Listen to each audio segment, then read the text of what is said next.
I'm so glad you found our channel, and thanks for stopping by. On today's video, we're going to explore the many things that people do to make their campers their own. So sit back and relax, and welcome to ClemHillAdventures. Whether you're into the light and airy with a little bit of a rustic touch, a dark and moody look with a lot of shiny in windows, there'll be something for you in this video. This video is chock full of ideals of what other people have done to personalize their campers, and their tiny houses, and their cargo conversions, their buses, and their vans to make their own freedom mobile.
No matter if you're starting big or small and what your build is going to be made out of, make sure you start with a good solid foundation and you'll have years of enjoyment of whatever you end up with.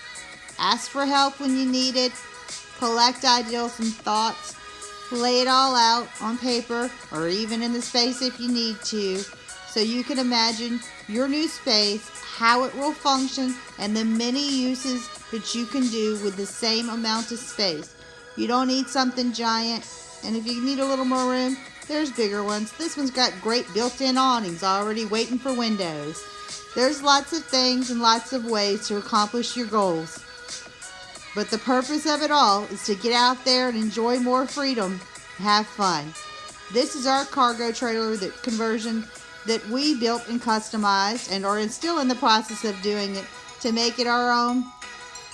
Thanks for watching this episode of Clem Hill Adventures. Please don't forget to like, share, and subscribe. Thanks.